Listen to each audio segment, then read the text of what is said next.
তারা যেই পরিমাণ সমুদ্র চুরি সাগর চুরি করেছে সেটা এখনো স্পষ্ট হচ্ছে।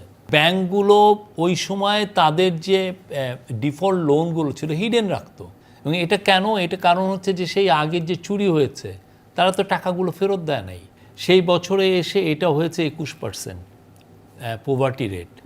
এবার আপনি যদি আর একটু খতিয়ে দেখেন, ওইখানে ওরাই বলছে যে যেই বছরটা এখন চলছে আমরা তো ফিনান্সিয়াল ইয়ার, সেইখানে আরও 2% কমে সেটা 19%-এ নামবে।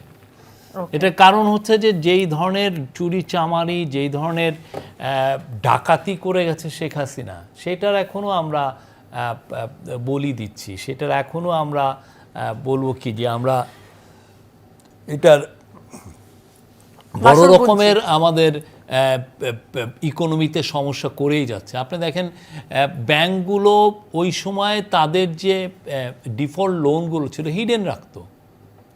আপনাকে সেন্ট্রাল ব্যাংকে খবর দিত যে আমার সব মিলে নন পারফর্মিং লোন হচ্ছে 5%, 10% দেখাতো।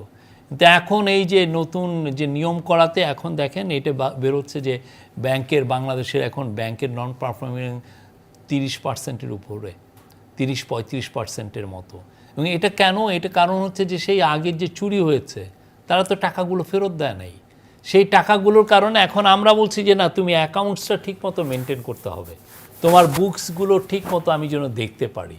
তো সেই জায়গায় যে আমরা এখন দেখাচ্ছি যে দেখেন এই যে এই নন পারফর্মিং লোন এত হচ্ছে, তারা যেই পরিমাণ সমুদ্র চুরি সাগর চুরি করেছে সেটা এখনো স্পষ্ট হচ্ছে।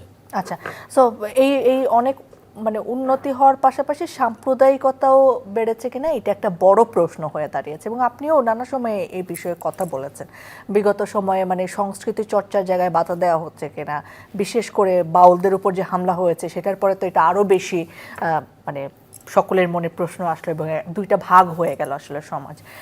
এইটা নিয়ে আসলে আপনি কি বলবেন, যে সাম্প্রদায়িকতা কি বেড়েছে? সাম্প্রদায়িক সম্প্রীতির ক্ষেত্রে আমাদের অলওয়েজ একটা টেনশন বাংলাদেশে ছিলই, এটা এমন নতুন কিছু না, এটা ছিলই। এই যেই বাউলদের যে অ্যাটাক, আমি তো এএফপিতে 20 বছর চাকরি করে এসেছি, তো এএফপিতে এটা আমার একটা বড় সাবজেক্ট ছিল এগুলো রিপোর্ট করা। আপনার শরীয়ত বয়াতিকে আপনি এই ঠিক যে কারণে আবুল সরকারের জেল ইয়েতে ওনাকে অ্যারেস্ট করা হলো, ঠিক একই কারণে শরীয়ত বয়াতিকে অ্যারেস্ট করা হচ্ছে শেখ হাসিনার আমলে, একই কারণে রীতা দেওয়ানের একই কারণেই এটা করা হচ্ছে।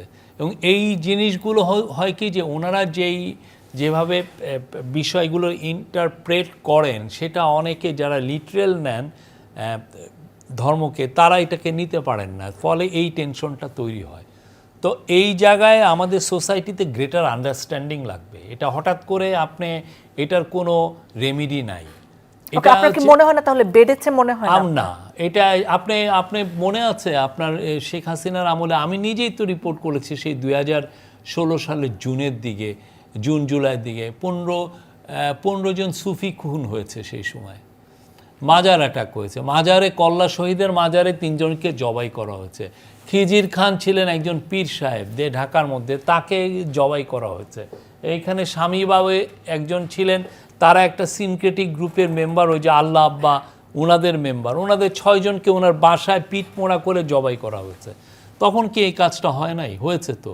আর এটা তো একটা কন্টিনিউয়াস ব্যাপার, শুধু বাংলাদেশেও না, সব জায়গাতেই আছে। না, এটা সব জায়গাতে নাই, এটা সাম্প্রদায়িক জায়গায় নেই। হ্যাঁ, এটা সাউথ এশিয়ায় বেশি।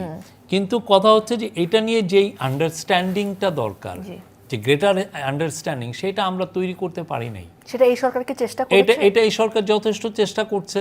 আমরা একটা গ্রেটার আন্ডারস্ট্যান্ডিং করতে চাচ্ছি, মানুষের সাথে এক ধরনের মেলবন্ধন তৈরি করতে চাচ্ছি। আমরা লালন উৎসব করতেছি, আমরা প্রত্যেকটা রিলিজিয়নকে আমরা ধারণ করে প্রত্যেকটা রিলিজনের মেজর দিনগুলোতে আমরা অনুষ্ঠান করছি। সবাইকে বলছি যে this is a multicultural Bangladesh, সমস্ত সংস্কৃতিকে আমার এমব্রেস করতে হয়। আমি আমাদের কাজগুলো করছি, কিন্তু সত্যিকার অর্থে এইটা মানে আমি আঙ্গুল তুলে যে এ দায়ী ও দায়ী না বলে আমাদের সবাইকে এই বিষয়টা সিরিয়াসলি ভাবতে হবে। আমি কোন দেশ বানাতে চাই, এবং এই বিষয়ে আমরা সবাই মিলে যাতে একটা সম্প্রীতির সুর সবার মুখে থাকে। এটা একদিনের বিষয় না, এটা আমাদের অনেক বড় আন্ডারস্ট্যান্ডিং এর একটা বিষয় আছে। ওকে, সো আজকে আরো একটা বিশেষ